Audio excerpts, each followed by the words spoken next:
All right, so yeah, I'm Aly, and we were here today to talk a little bit about the leatherworking that I've been getting into. So I became interested in leatherworking, um, I guess through seeing some videos online a while back of folks doing leather tooling, which is where you actually um, create what looks like 3D patterns on this mostly two-dimensional surface of leather. So I have some examples of my early works here. So I did a lot of practicing on these little sort of practice coasters. So these are some examples of leaves, and you can see that the 3D effect is created by basically pushing back the background so that it looks like the leaf is in the foreground. So it's a really cool technique, and I loved how it looked. I'm a wildlife professor, and I had some students working on work study projects, and this one in particular, I had some students doing some small mammal capturing. So for a gift, I made each of them one of these mice, and you can see it's got a little ear tag, just like the mice that we were capturing in the field. As I did more and more of these, I gained some good skill and practice. And here's some sort of later things that I worked on. So those are bookmarks that my teenager has pointed out are very thick for using as an actual bookmark. But so I was learning to do some dye work here. So you can see in this image, I've actually pounded down the whole background and added this dark brown dye to really make the feathers pop. And then at some point I graduated towards feeling like I was ready to get my own like large chunk of leather and do some larger projects. So here you can see a piece that I haven't cut into yet. So this is the latest, this is a side of leather that I ordered that I'm going to be doing my next projects out of. So that's what it looks like. It's a giant, basically chunk of cowhide. And you can see there's a lot of sort of natural variations that you can either avoid or work into your projects. So one thing that I've been doing a lot of is dog collars. So here you can see sort of the different steps of how this works. So the first thing I do is cut out the piece and shape it so that you have the tab end and the holes that the buckle will go through, and then this end is where you'd put the buckle. And you can see here there are sort of various stages of patterns that I've put into the raw leather. And I've been experimenting with sort of different patterns to use and different styles of what the actual design looks like. So once I have the design created, then the next step is to do all the finish work. So here you can see, again, I've dyed the background. I've added some antiquing to give some more 3D feel to this. So you can see wherever there's a raised bit, the pounded down section next to it is darker. That's what the antiquing does.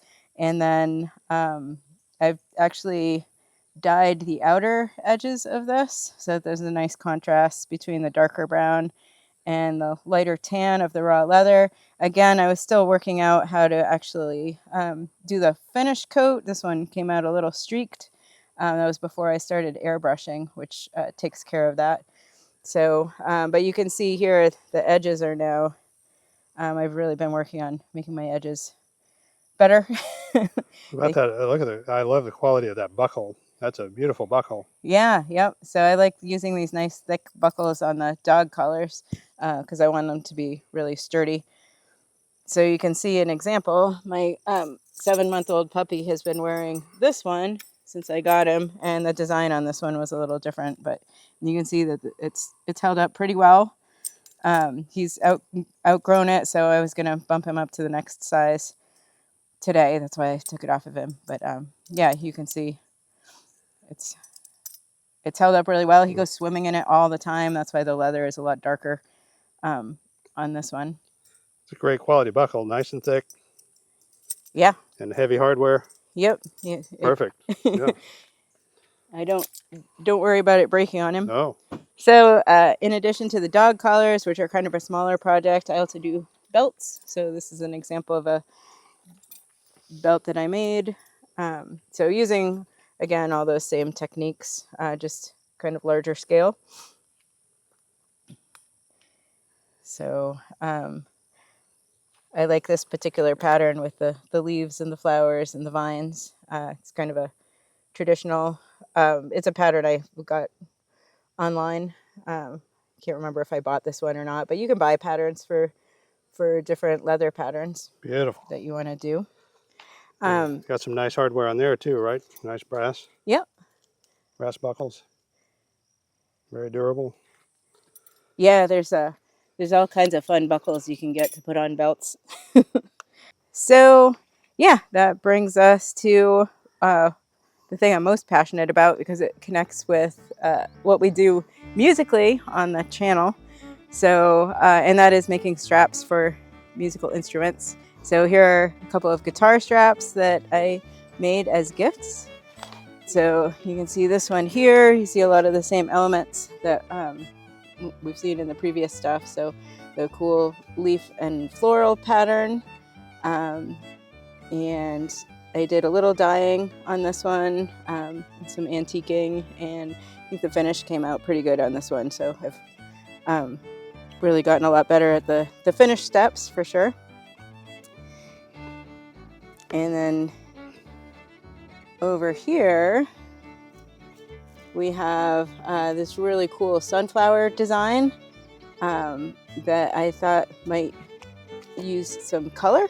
So here I've actually used blue dye for the background. That's a really pretty shade of blue. And then I used some acrylic paints to do the sunflowers and the vines. And I was really psyched by how that one came out. And there is a finish coat that protects the color, so it should stay.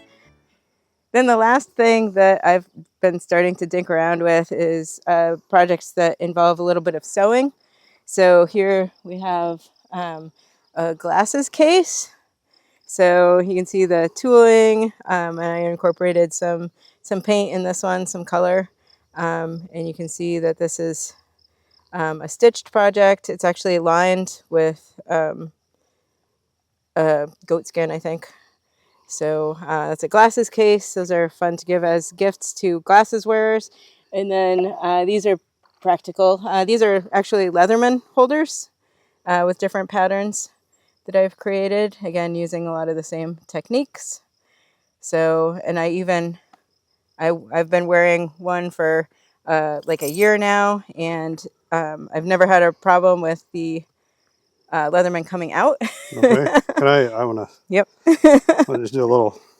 There's the Leatherman. So it's in there pretty holder. snugly. Oh yeah, it looks. So yeah, it's looks never. Like it's very durable. Yep. Very durable. It's a good design. So I found a knife sheath pattern online, and I just kind of modified it so it would hold a Leatherman. Yeah, and that's what I have here today. So okay. We can Aly, move over into the shade if you want. Yeah, Aly, where can people get these products?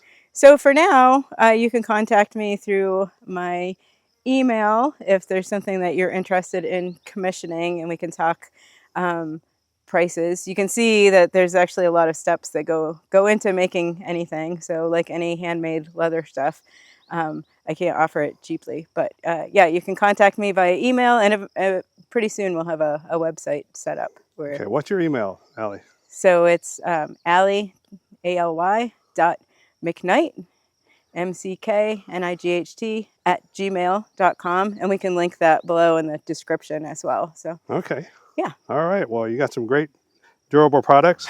Look fantastic. And where are we at today? So we are on top of Blueberry Hill, which is public land owned by the town of Winterport and a couple of the neighboring towns. So they actually manage it for blueberries. So in another few weeks, there's going to be tons of blueberries up here that get harvested, but also locals can come up and pick them. So on a clear day, you can see Caudill in the background, but not today because it's the hottest day of the year so far and it's hazy. So yeah, we got skunked on the Caudill view today. All right. Well, thanks a lot, Aly, for showing us. Thank you, Neil. Okay.